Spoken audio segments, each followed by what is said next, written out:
Madame Virginie Fortin, bonjour. Vous êtes membre de la direction du quotidien Le Temps, média suisse de référence et responsable notamment de son développement stratégique. Alors, dans le cadre de ces observatoires du web journalisme, j'aimerais vous poser la première question. C'est quelle est la santé économique actuelle du quotidien Le Temps? Le temps va bien et le temps est en mouvement puisqu'on essaie de s'adapter aux réalités du marché. Les attentes des annonceurs évoluent, les attentes des lecteurs évoluent et il faut être toujours bien en harmonie avec les mutations du marché. Y a-t-il une résistance, soit de la direction ou des journalistes du temps, face aux développements digitaux numériques? Je pense notamment à l'absence pratiquement d'une version d'application du temps, comme l'EA par exemple, le quotidien Le Monde.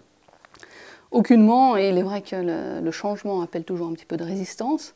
Maintenant, c'est une mutation que l'on a opérée depuis 2007. Donc en termes d'organisation, nous nous préparons chaque jour davantage à la mutation numérique.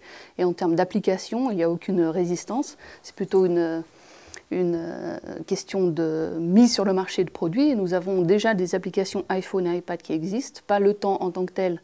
Ce ne sont pas des applications qui sont dédiées à l'actualité, mais qui sont liées par exemple à l'activité culturelle, puisque nous avons une application iPhone qui s'appelle Sortir, une coproduction avec la télévision suisse romande. Et puis nous avons une application Sortir Dîner, donc un guide culturel disponible pour les iPhones et pour les iPads. C'était notre territoire d'expérimentation pour préparer un petit peu le terreau et maintenant nous sommes en développement d'applications pour l'iPhone et pour l'iPad complètement dédiées à l'actualité. Les tablettes numériques, vous en citez une, mais il y en a d'autres. Les tablettes numériques ont considérablement accentué le confort de lecture pour un lecteur internaute, on va dire. Est-ce que vous êtes en train de préparer, que ce soit seul ou avec d'autres partenaires, je pense notamment aux télécoms, une application pour l'actualité? Oui, nous préparons même différentes applications pour l'actualité, quelque chose qui se rapprochera vraiment de la copie numérique de l'édition du quotidien. Les gens pourront donc feuilleter, visionner et puis être enrichis d'éléments multimédia, l'édition du jour papier. Et puis nous préparons également une vraie application en tant que telle, dédiée à l'actualité, qui elle sera remise un jour de manière continue au cours de la journée et qui va surtout utiliser les spécificités des tablettes, que ce soit l'iPhone, l'iPad ou d'autres tablettes à venir, pour leur vrai avantage. Une des spécificités, c'est vraiment d'utiliser chaque support ce pour quoi il est fait et pas forcément distiller le contenu sur l'ensemble des supports pour dire d'être présent. Le print gardera toujours une expérience de lecture particulière, des grands espaces pour des papiers d'analyse, de réflexion. Les supports mobiles offrent des avantages au niveau de l'actualisation des contenus et puis les tablettes offrent vraiment des avantages très très forts au niveau de l'interface. En ce qui concerne la réactivité potentielle d'une rédaction, on sait que certains journalistes justement considèrent qu'ils ne sont pas des fournisseurs de contenu, mais ils sont des journalistes qui travaillent dans un cadre éditorial précis. Or, justement, la spécificité du temps, c'est d'avoir une ligne éditoriale, on va dire, haut de gamme, puisqu'on appelle ce quotidien un média de référence en Suisse francophone. Est-ce que les journalistes vivent bien cette mutation économique structurelle ou est-ce qu'il y a des sources de conflits, notamment en matière de droits d'auteur? Alors, vous parliez haut de gamme, on parle pour nous d'exigence éditoriale et je crois que c'est un principe qui a été vraiment à la naissance et à la fondation de l'entreprise Le Temps dès 1998. Je crois que le cap, on n'a vraiment pas varié d'un centimètre par rapport à ceci. Des résistances, on parlait de l'organisation, oui il y en a. Maintenant il faut savoir que nous sommes une rédaction intégrée depuis 2008. Pourquoi une rédaction intégrée? Ce n'est pas parce que c'est un concept à la mode, c'est parce que nous privilégions l'expertise du journaliste sur une thématique, sur un sujet particulier, au-delà de l'expertise du support. Ce qui nous importe, c'est la valeur ajoutée qu'un journaliste peut faire sur un papier et que ce papier soit, que cet article soit diffusé sur Internet parce que la temporalité, parce que le format fait que le meilleur support c'est Internet, ou alors dans le print le lendemain ou sur le mobile ou sur des tablettes numériques.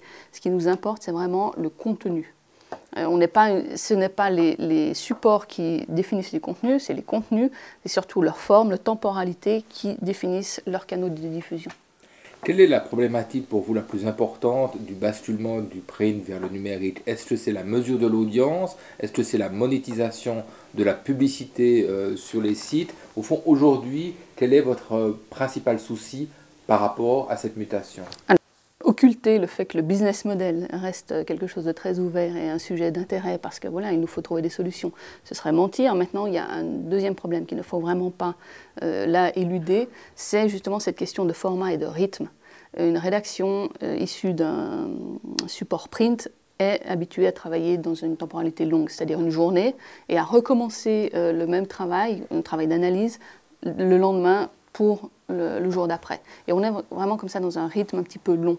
Avec les supports numériques et les supports digitaux, l'important c'est de changer de rythme et changer de format. Écrire plus court, écrire plus incisif et surtout garder en fait de 7 h du matin jusqu'à minuit une occasion de contact avec un lecteur.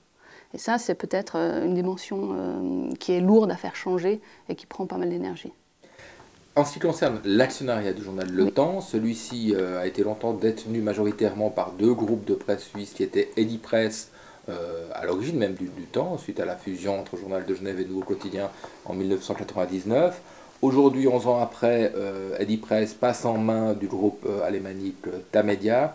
Est-ce qu'il y a un actionnariat, on va qualifier celui-ci, de mécène, ou est-ce qu'il reste à vocation industrielle classique lorsqu'il s'agit de soutenir économiquement un journal de référence dont on sait qu'il coûte finalement assez cher?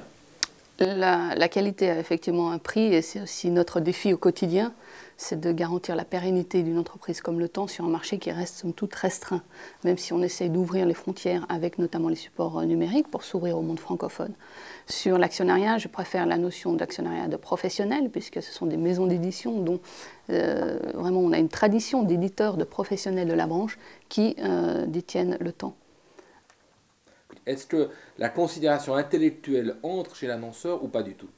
C'est en fait l'audience. Les annonceurs viennent rechercher une audience qualifiée, et c'est ce que nous pouvons leur proposer, puisque nous avons une audience qui est très similaire entre les différents supports. Donc ils viennent chercher une audience qualifiée, une audience qui a une affinité avec les thématiques, que ce soit dans le monde horloger, dans le monde bancaire, dans le monde financier. Et c'est la performance qui les fait revenir au niveau du Temps, et ce ne sont pas des annonceurs de soutien ou de mécène. Il y a une douzaine de titres en Suisse francophone pour un bassin de population de 1,4 million de personnes. On sait que les journalistes défendent la notion de pluralité à travers une certaine vision quantitative de titres.